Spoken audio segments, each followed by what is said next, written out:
Hey there guys, welcome back to the channel. In today's video, we are back on the Templar 250. We're going to dive into the front suspension today, making quite a bit stiffer. Reason for this is most Chinese bikes come with really soft suspension. So we're gonna go ahead, swap out the fork fluid, and also add some preload to these forks. Alrighty guys, I'm gonna walk you guys through how to do this. So first things first, you're gonna need to elevate your bike. I'm using obviously a center stand. You just gotta get the front tire off the ground. Because basically we're taking the tire off and the front forks slide all the way down. So, alright guys, let's get started. Just come into the front tire, take your axle off. It's a 17, 19, and you just run this bolt off. Just push this bolt out, pick up on the tire a little bit, and it should just slide right out. So while we are down here, we need to take our fork protectors off. There is a speed sensor that normally goes here, but I eliminated mine. So I took up the gap with some washers, but yours will just have the speed sensor on it. So you have 3 bolts on both forks.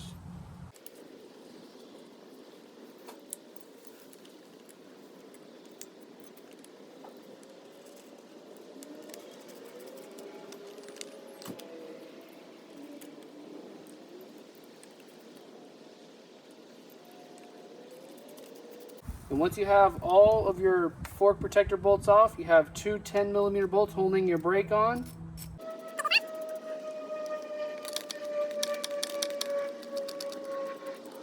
So with our fork protectors removed from the forks, now we can go ahead and take them off. So you're gonna have 2 Allens on top, 2 on bottom. And now, before you go anywhere, we need to get this cap loose while it's still on the bike and it's still being held down by the forks. Now I have a huge wrench. I don't know the socket size. If you can use a socket, use a socket. Just be careful when you use these that you don't mar up your caps.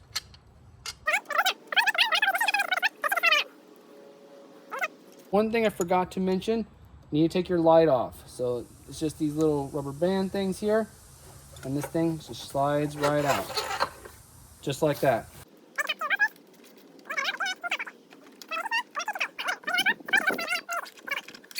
Now, with both forks off the bike, let's go over to the bench.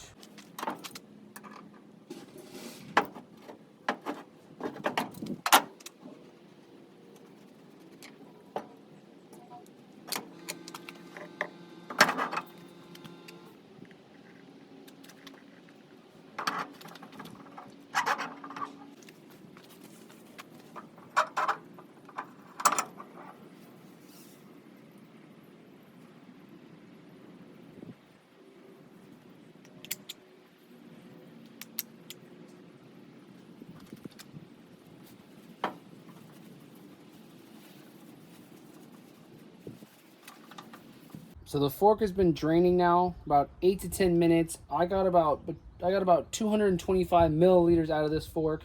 We're gonna go back with just a little bit more, probably about 250. But I wanted to show you guys how to add the fluid here. So you have your inner chamber here. So this is what slides kind of up and down, and then you have an outer chamber. There's a gap here. It's quite a sizable gap here. But there's an inner part, and then there's like an outer tubing here. The outer chamber is where you pour your fluid in. Basically, in this gap between the inner and the outer, there's quite a sizable gap. I don't know, 1/16 of an inch, 1/8 of an inch, and you pour your fluid into there. So I'm gonna go ahead, again, just prop this up just enough to just kind of hold it in place. Not trying to do anything crazy here, just hold it in place. So for my fork fluid, I'm using Mold Tool 15 weight. I think that's a good weight. I am about 180, 190 pounds, so I'm gonna go with this. It's gonna make it quite a bit stiffer. You can use whatever oil you are most comfortable with, but this is what I'm gonna be using today. It's gonna be kind of hard to do this when I'm standing in the, you know, with this cup in the air to show you, but we're gonna go up to this 250 mark here.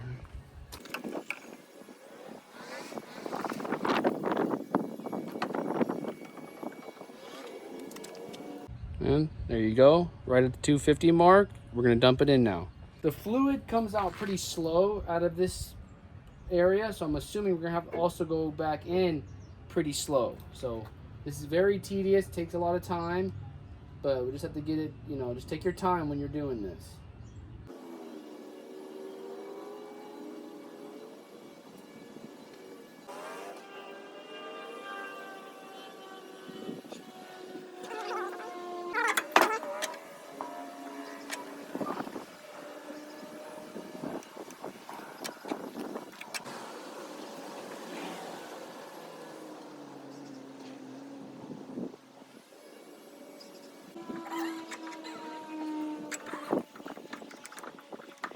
That's how you swap the fluid out on these forks.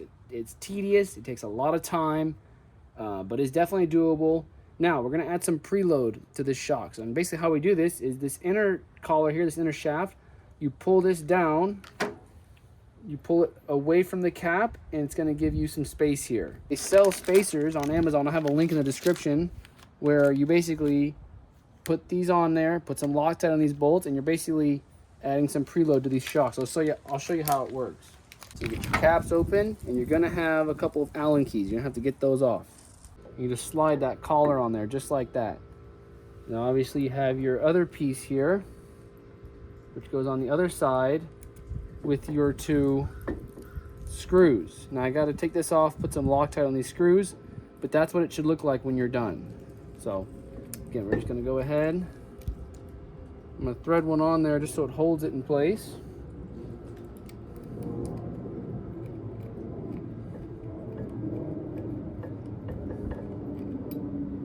And now meanwhile, I'm gonna pull this other screw off and just put a little dab of Loctite on there.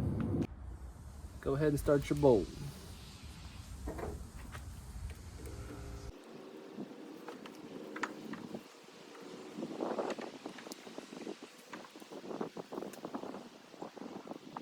Alrighty guys, and that's how you do it. You just pull this down, add your spacer here, and then you let it back up, and you're done. And obviously if you wanted more preload, pull this down, you can stack 2, 3 of them, right? As many as you want.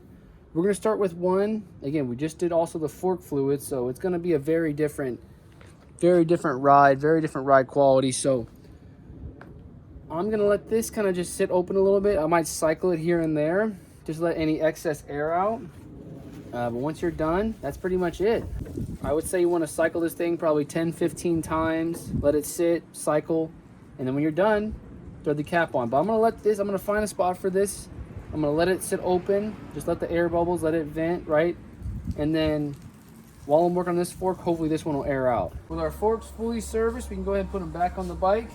Make sure the fork with the staggered holes in the back, that's for your brake caliper, so make sure it's on the left side of the bike.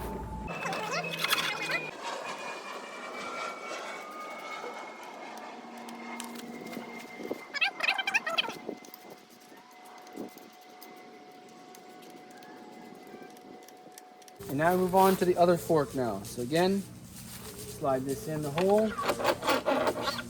They should be already nice and loose.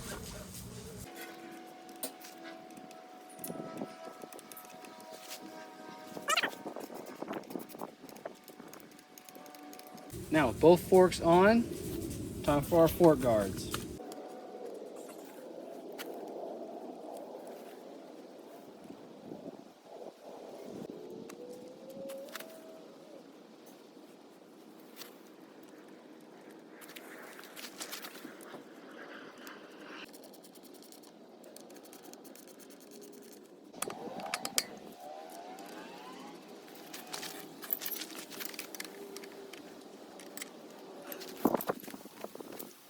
Alrighty guys, we just finished up doing our front forks. Again, we swapped the fluid out to a thicker fluid, added some preload to the front forks, and we still need to go on our first test ride, but I'm telling you, this will make a big difference. Even without even riding it yet, it will make a huge difference on your bike. I would say I'm about 180, 190.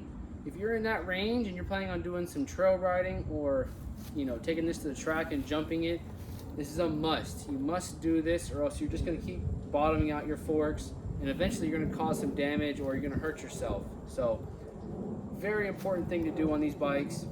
And secondly, obviously we need to also do this rear shock, but it's pretty self-explanatory. You just get in there, turn the collar, compress the spring. So I'm not going to do a video on that.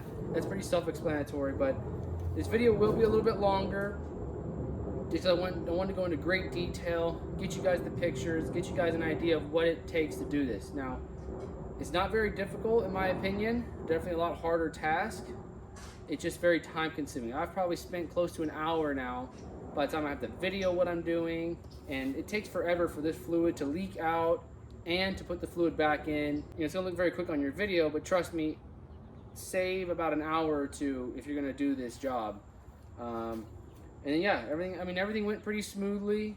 Again, it's pretty simple. Dump fluid out, put new fluid in, pull that inner collar down, put the spacer, cycle it up and down a few times. There's also an air bleed screw on here.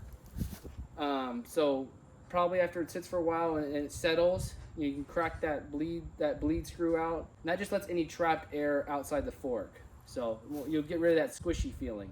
But yeah, that's gonna pretty much conclude today's video. If you like what you saw here, or if you have any questions at all on the suspension, please feel free to ask questions. I'd be more than happy to help you. Thank you for watching. I'll catch you in the next video.